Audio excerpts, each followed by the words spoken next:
పరిశుద్ధులుగా ఉండటానికి ప్రభు మనల్ని పిలుచుకున్నాడు. ఆయన పిలుచుకున్నాడు అంటే పరిశుద్ధుల గుంపులో ఉన్నామని లెక్క. పరిశుద్ధుల గుంపులో చేరిన మనము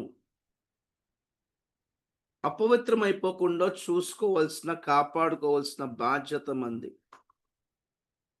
దేవుడు మనం రక్షించుకొని ఇచ్చిన, మన పట్ల కృప చూపించి ఇచ్చిన కృపను కాపాడుకోవాలి, రక్షణను కాపాడుకోవాలి. మన క్రియల మూలముగా కాక యేసు రక్తమునందు విశ్వసించుట వలన, యేసు రక్తమును ఆశ్రయించుట వలన కలిగిన పరిశుద్ధతను కాపాడుకోవాలి. మూలముగా కాక యేసు రక్తమునందు విశ్వసించుట వలన, యేసు రక్తమును ఆశ్రయించుట వలన కలిగిన పరిశుద్ధతను కాపాడుకోవాలి. మన నీతి క్రియల మూలముగా కాక తాను చేసిన నీతి మూలముగా మనం ఆయనలో పాలివారమై ఉంటే మనము కూడా ఆ నీతిలో పాలివారమై ఉన్నాము గనక మనను ఉచితముగా నీతిమంతులుగా చేసేసాడు. ఆ నీతిని కాపాడుకోవాలి. రైట్? పరిశుద్ధులమే మనం. నేను పరిశుద్ధుణ్ణి అనుకోవడానికి కాదు, ఆయన కృపను బట్టి పరిశుద్ధుల గుంపులో చేర్చాడంతే. నోరు తెరిచిన నీతిమంతుడిని నేను పరిశుద్ధుణ్ణి అనుకునేంత స్థాయి మనకి ఇంకా రాలేదు. కానీ పరిశుద్ధులమే, కంబైన్డ్గా చెప్పుకోవాలి. పరిశుద్ధుల గుంపులో దేవుని మహాత్మను బట్టి ఉన్నాం, లేకపోతే మనలో ఏ నీతి ఏ పరిశుద్ధత లేదు ప్రభువా అనుకుని ప్రతిసారి ఒప్పుకోవాలి మనం. హల్లెలూయా. తప్పిపోయిన కుమారుడు తండ్రి వద్దకు తిరిగి వచ్చిన తర్వాత కూడా కుమారుడయ్యి ఉండి ఏమన్నాడు? నీ దాసునిగా ఒకరిగా చేర్చుకో తండ్రి. కుమారుడు ఉండే అర్హత కోల్పోయిన కుమారుని యొక్క హక్కు జతాయించాను కానీ, హక్కు చూపించాను కానీ, ఆ ఓవర్ యాక్షన్ చేశాను కానీ బాధ్యత నేను వహించలేదు. నేను కుమారుడు కాబట్టి నాకేమేమి కావాలి అవి డిమాండ్ చేసి అడిగాను కానీ, నేను కుమారుని కనుక నేమేమేమి చెయ్యాలి ఆ బాధ్యత చూపించలేదు కదా. So we don't deserve to tell that, to declare that we are so and so అన్నమాట. మనం పరిశుద్ధులము, నీతిమంతులము, దేవుని కుమారులము, దేవుడు అంతటోళ్ళము, దైవ సమానులము, దైవ స్వరూపం గలవాళ్ళు. ఏంటి మాటలేంటి? ఏంటండి మాటలు?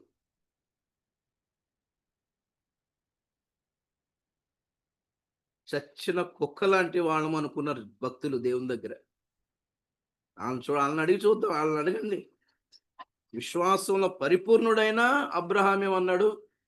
ధూళి వంటి వాడను ఇంకొక మారు మాట్లాడేదని ప్రభువా నువ్వు కోపడనంటే ఇంకొకసారి అడుగుతానా? సొదొమలో 10 మందే ఉంటారేమో నీతిమంతులు ప్రభువా, 10 మంది కూడా లేరు. ఒక్క లోతును కాపాడి తనను ఏదైనా చేసి అన్నానికి ధైర్యం చాలలేదు అబ్రహాంకి.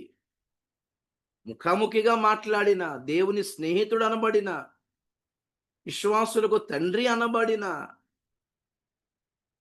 ఏ పని చేసే ముందు అబ్రహాంకి చెప్పకుండా చేస్తానా అని దేవుడు దిగొచ్చి అబ్రహాంకి పిలిచి అబ్రహాంకి చెప్పిన అంత స్కోప్ దేవుడు ఇచ్చిన అబ్రహాం ఏమన్నాడు?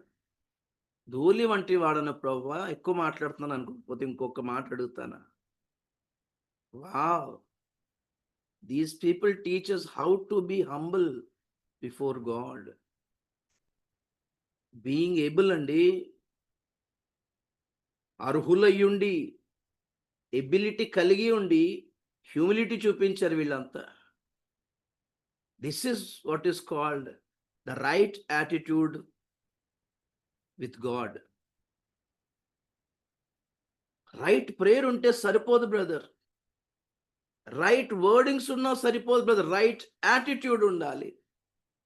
ప్రార్థనలు గొప్ప కాదు, అందుకే పరిశుని ప్రార్థన వినలేదు, సుంకరి ప్రార్థన ఎందుకు విన్నాడంటే right attitude. What is the right attitude? Feeling undeserved, unworthy,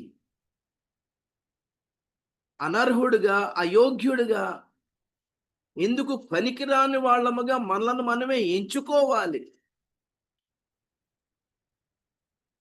ఎవరో మనల్ని హ్యూమిలియేట్ చేసే వరకు మనం ఎందుకు ఆగాలి? మనమే హ్యూమిలియేట్ చేసుకొని నా అవకాశం ఇంతేలే ప్రభు అనుకోవాలంతే. ఏమంది కనాన స్త్రీ? ప్రభు అన్నాడు, పిల్లల రొట్టెలు తీసుకెళ్ళిపోయి కుక్కల పిల్లకి ఏమమ్మా అన్నాడు. అనేసి ఒక మొహం చూశాడు అనమాట. ఆమెకి ఏం తక్కువ కనానీయురాలు. Canaan people were very rich. యేసుప్రభు కాలంలో కూడా. వీధిలో ఉన్న ధూళంతా బంగారం ఉంటదంట ఆళ్ళకి. Where is Canaan? కనానీయురాలంటే తూరు సీదోను ప్రాంతం నుంచి వచ్చిన కనానీయురాలు. తూరు సీదోను ప్రాంతం అంటే బాగా రిచ్ సిటీస్ అవి. సముద్రం పక్కన ఉండే 2 నగరాలవి. సముద్రం పక్కన ఉండే నగరాలంటే ఖచ్చితంగా బిజినెస్ ఏరియాస్ కదా! So, she was very rich. Still she humbled. అవునులే ప్రభువా! కుక్క పిల్లలమే అనుకో ప్రభువా! అయినా గాని పిల్లలు బలమే తింటున్నదా అది కింద పడిపోతే తినవా కుక్క పిల్లలు? ఆ కింద పడే ఎంగిలైన ఈరాదు ప్రభువా నా బిడ్డకు స్వస్థపరచు ప్రభువా అంది. వావ్! అంత మాట ప్రభువు అన్నా ఆమె ఇగో హర్ట్ చేసుకోలేదు. She didn't get hurt. Yes ప్రభు అంతే ప్రభు మా బతికులంతే. అంతకంటే ఇంకా దారుణమేం లే ప్రభువా. Yes we accept it. We admit.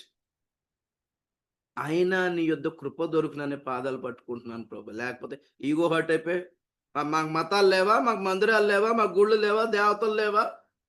మా కులం ఏంటి? మా మతం ఏంటి? నీ యొద్ద రావడం అవసరం ఏంటని ఎళ్ళిపోవాలామె. కనానికి దేవతలు లేరా? గుళ్ళు లేవా? గోపురాలు లేవా?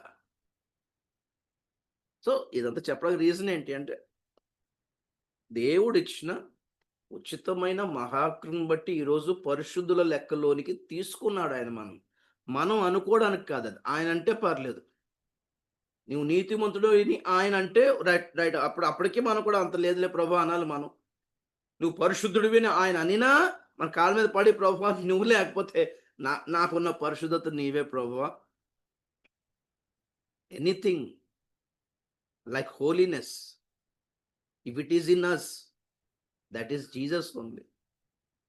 మనలో ఉన్న చూడు ఆ మాట చదువుదామా? 1 కొరింథీ 1:31.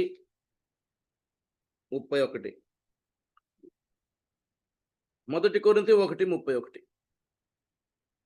అతిశయించువాడు ప్రభువునందే అతిశయింపవలెను అని వ్రాయబడినది నెరవేరునట్లు దేవుని మూలముగా ఆయన మనకు జ్ఞానమును నీతియు పరిశుద్ధతయు విమోచనమునాయను.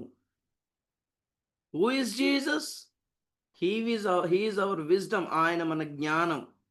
మనకున్న జ్ఞానం ఏంటి? చదువులా, తెలివితేటలా, డిగ్రీలా, చలాకితనమా, క్లెవర్‌నెస్సా, స్మార్ట్‌నెస్సా? మనకున్న తెలివి, మనకున్న జ్ఞానం ఒక్కడే. ఆయన పేరు యేసు. నంబర్ 1. నంబర్ 2 మనకున్న నీతి. నీతిమంతుడువా? మనము నీతిమంతులం కాదు. కానీ మనలో నీతి ఉంది. ఏమిటా నీతి అంటే మన క్రియలు కాదు, మన యాక్టివిటీస్ కాదు, మన ప్రవర్తన స్వభావం అంతకంటే కాదు. మరి మీలో ఉన్న నీతి ఏంటి? యేసే మన నీతి. యేసే నీతి కాబట్టి యేసుని బట్టి నీతిమంతులం. పరిశుద్ధుడువా? అవును మనలో ఒక పరిశుద్ధుడు ఉన్నాడు.